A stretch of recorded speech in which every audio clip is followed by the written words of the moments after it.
ॐ नमः सितेभ्यः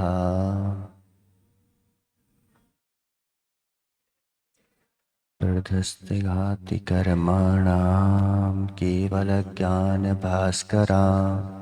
कुर्वन्तो जगतां शान्ति विश्वात्याजिनेसरा नमो हरियन्ताणं नमो सीताडं नमो आयिरीयाडं नमो वज्रायाडं नमो लुई सब साहुडम।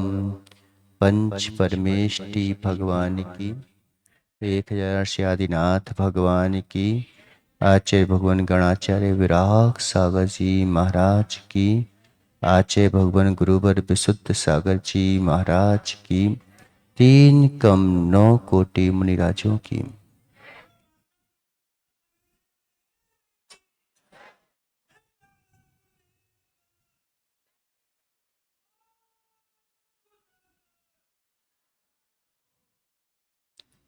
एक बात कई बार सुनी आपने, सुन लेते हैं, कई बार सुनना देते हैं, सुन लेते हैं,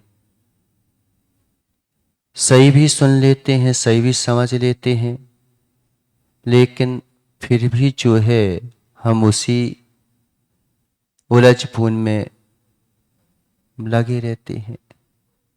सुनी है, क्या सुनी है? छोटी सोच पैर में मोच। छोटी सोच जीने नहीं देती और पैर में मोच लग जाए तो चलने नहीं देती। कई बार सुना है, लेकिन होता क्या है कि हम छोटी सोच को बड़ी मान बैठते हैं। सबसे बड़ी दिक्कत तो ये आती है, हम सोचते हैं कि हम बहुत बड़ा सोच रहे हैं और होती बिल्कुल छोटी सी सोच है। अगर तुमने छोटी सी सोच को बड़ा मान लिया, अब तुम बड़ी सोच पर विचार कर पाओ, बहुत मुश्किल काम है।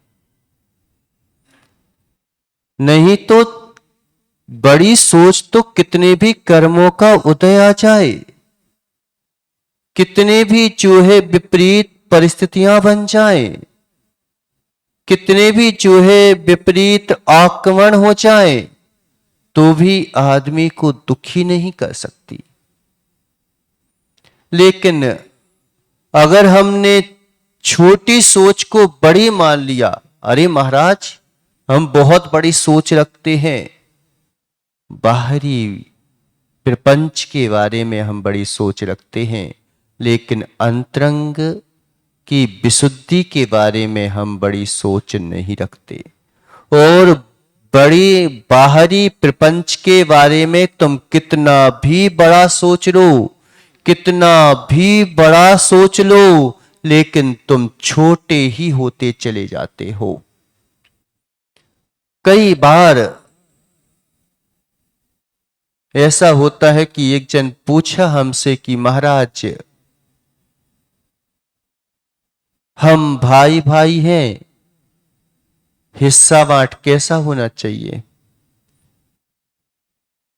या तो आदमी धर्म के पास आते नहीं है, महाराज जी बोल दें कि भाई छोड़ दे हिस्सा, तो कह ले महाराज जी ये तो हो ही नहीं सकता।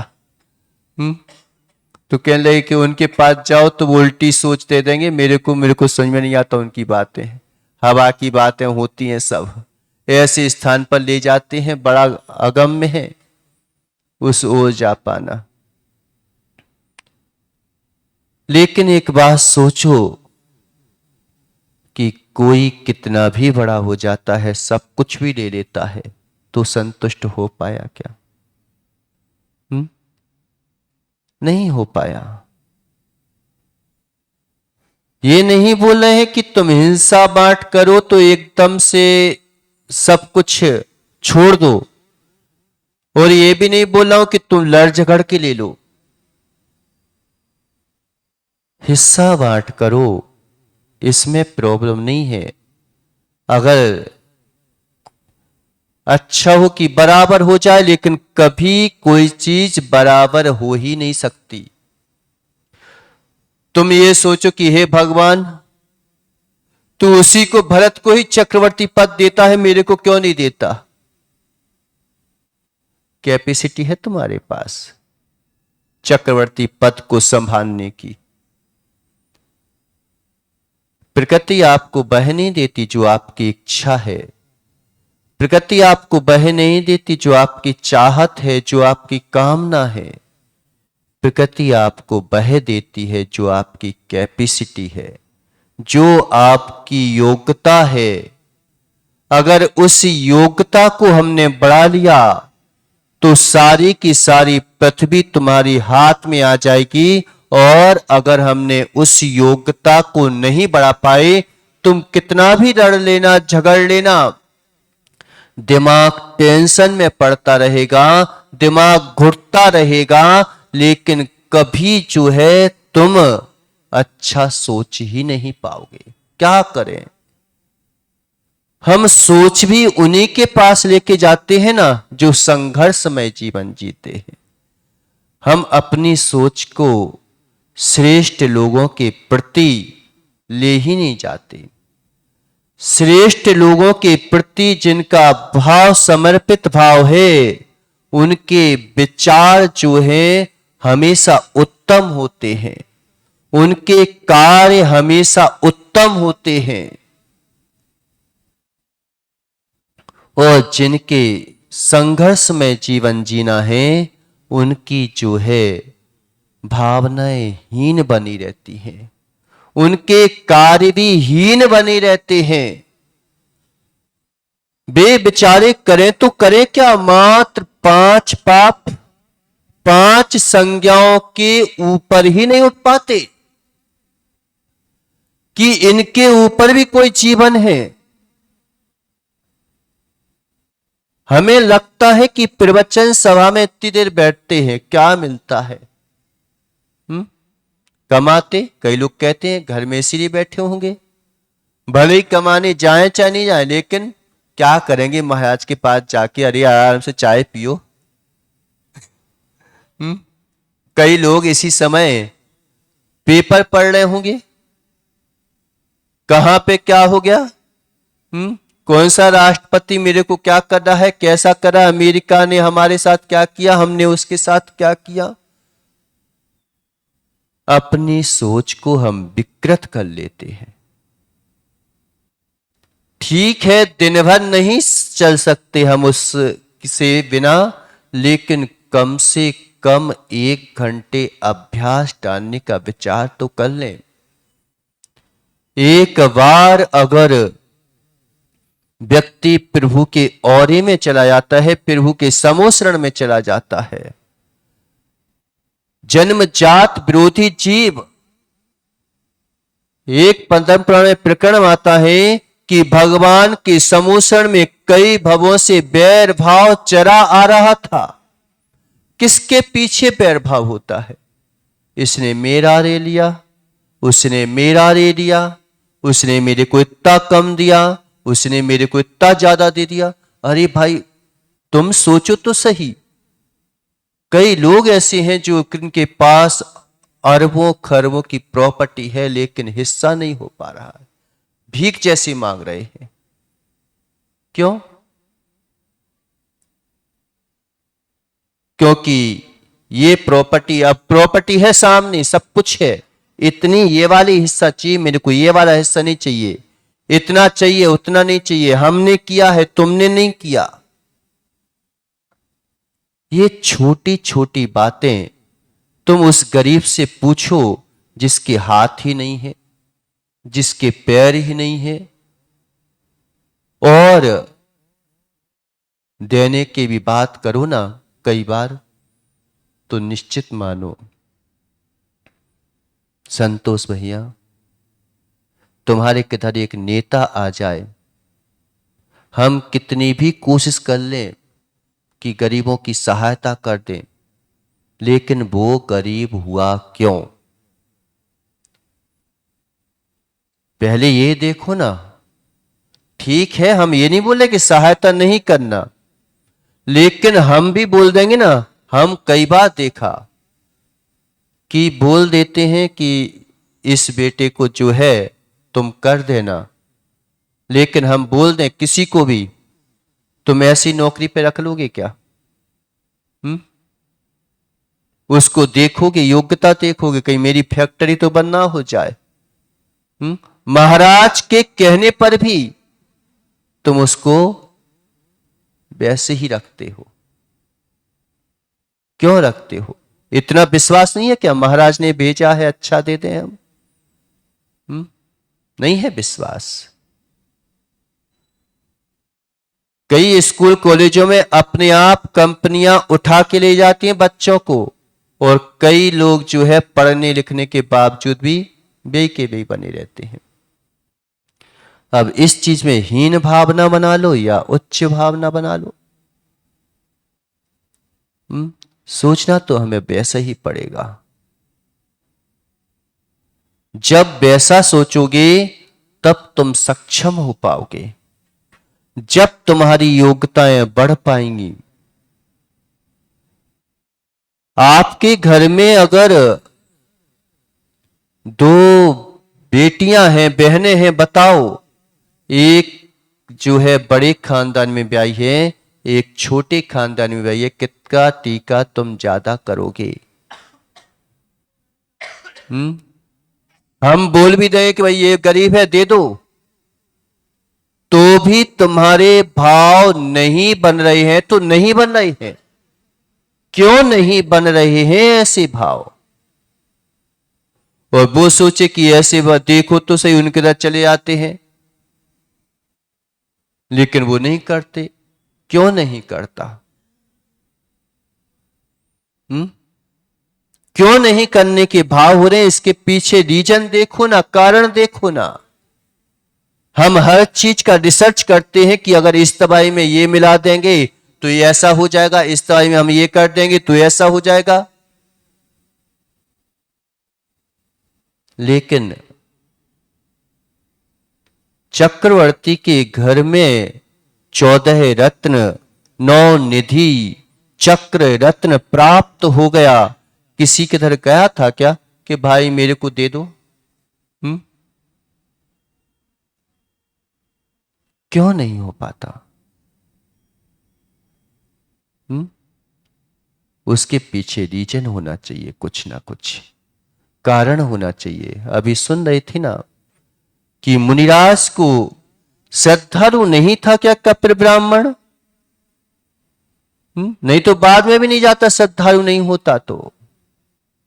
लेकिन रीजन देखा गया तो पता चला कि इसने मेरे को आग लगाई थी, इसलिए मैंने इसको आग लगा दी।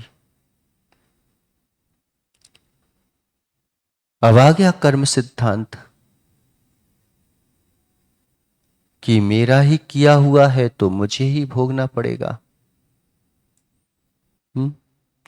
अब हम सोचें कि नकार दें, नकार दो, चले जाओ। आदमी ऐसे समय पे निर्णय ले लेगा, अरे कोई साथ नहीं देता, कोई साथ नहीं देता, कोई साथ नहीं देता। दो प्रकार के व्यक्ति होते हैं। एक व्यक्ति क्या बोलता है? कोई साथ नहीं देता। और एक क्या बोलता है? जानते हो मेरे पास कितने आदमी हैं, कौन कौन है, तुम जैसों को तो चुटकी में खरीद लूंगा।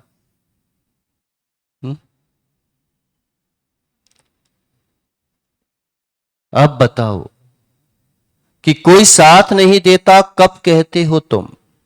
किस समय पर कहते हो कि कोई साथ नहीं देता? जब तुम्हारे पास अरबों खरबों की प्रॉपर्टी होती है तब कहते हो कि कोई मेरा साथ नहीं देता। जब तुम्हारे पास जो है अच्छे खासे खाने को पैसे हैं, पीने को पैसे हैं, तंदुरुस्त हो, तब बोलते हो कोई साथ नहीं देता। कब कहते हो? जब बीमार पड़ जाते हैं, बीमार पड़ जाते हैं, रस्त पस्त हो जाते हैं, तब कहते हैं कि कोई मेरा साथ नहीं देता।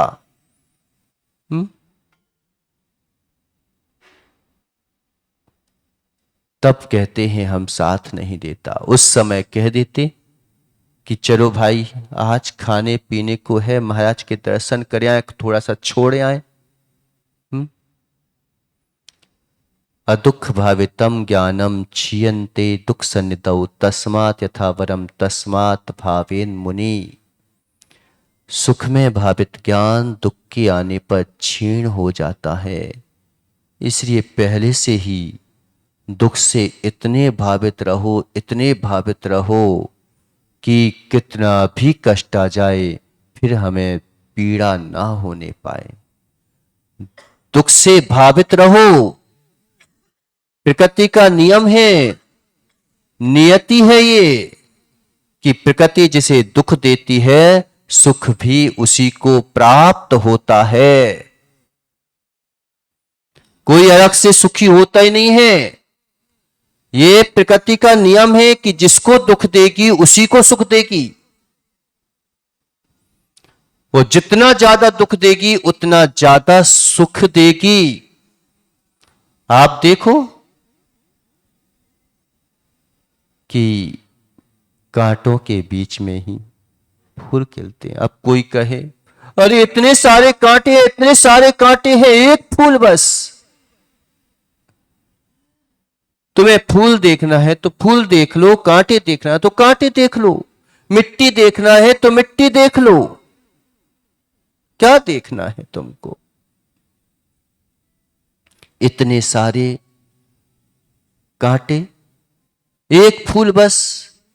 और एक कहता है कि देखो कितना अच्छा प्रकृति का वातावरण है, इतने सारे कांटों के बीच में कितना सुंदर एक फूल मुस्कुरा रहा है। प्रकृति ने भी क्या व्यवस्था की है। अगर ये कांटे ना होते तो कोई भी गाय वगैरह आती और चर के चली जाती। इतने कांटे इसको इसलिए दिए हैं क्योंकि इसको सुरक्षित रह सके, ये सुरक्षित रह सके। जितनी जो है कारी घटाएं छाती हैं, क्या होती ना, कौन सा गाना है, छाए कारी घटाएं तो क्या, कैसा है वो? नहीं, छाए कारी घटाएं तो क्या तू मेरे साथ है क्या? काली घटाएं कितनी भी छा जाएं, लेकिन उस समय एक छोटी सी बिजली चमकती है, वो हजारों बल्बों से भी ज्यादा तेज होती है। जितनी तेज जो है गर्मी पड़ती है, बुंदेलखंड में कहते ना तपा पड़ते हैं, तप जाने दो, तप जाने दो। कहते हैं कि बार बार हे भगवान इन तपों में पानी ना बरस पाए। कहते ना कि इन तपों में पानी नहीं गिरना चाहिए। ऐसे ही बोल दिया करो दुख के समय कि इन दुखों में मेरे को भगवान को नहीं भूलना चाहिए, चाहे कितने भी तप पड़ जाए। कहते हो थोड़ा सा बीमार हुआ, सबसे पहले कहां बीमार थे, इसे नहीं आ पाया महाराज। कष्ट था महाराज इसलिए नहीं आ पाया। उस समय तो और आना चाहिए कि मेरे परिणाम जो हैं घर में बेकार होंगे, हम चलें, लेकिन नहीं आ पाते। कभी बोला कष्ट के दिनों में कि जितनी तेज गर्मी पड़ती है, पानी भी जितनी जो है पूरी भूमि की भूमि प्यासी हो जाती है, तड़प जाती है। पूरा जो है मिट्टी ऐसे ओंठ फाड़ के खड़ी हो जाती है।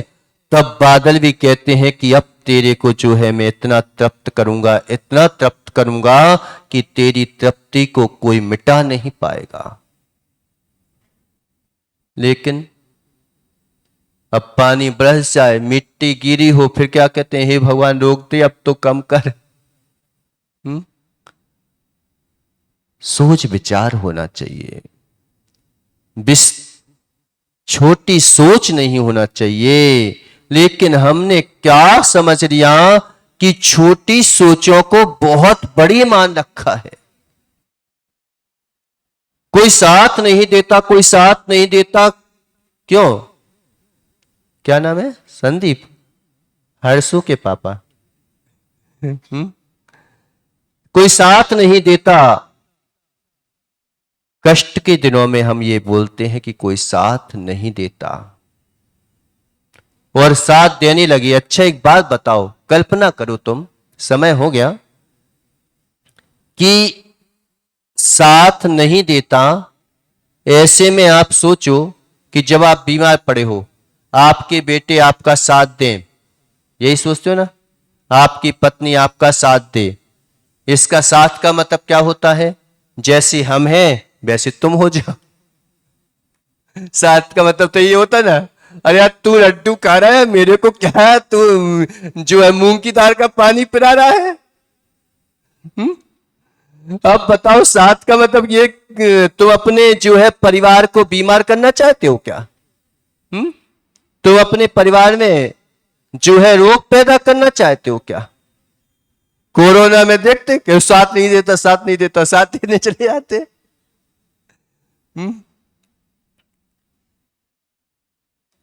उस समय हमें विचार करना चाहिए कि मेरा कोई साथ दे ही नहीं सकता, कोई मेरे साथ हो ही नहीं सकता। कितनी भी भीड़ हो, लेकिन तेरे साथ कोई हो सकता है क्या? कौन साथ दे सकता है? कई बार कहते हो ना, क्यों दिनेश? कभी स्टेशन पर छोड़ने जाते हो, बस स्टैंड पे किसी को, अपनी पत्नी को या बेटे को छोड़ने जाते हो, तो क्या बोलते हो?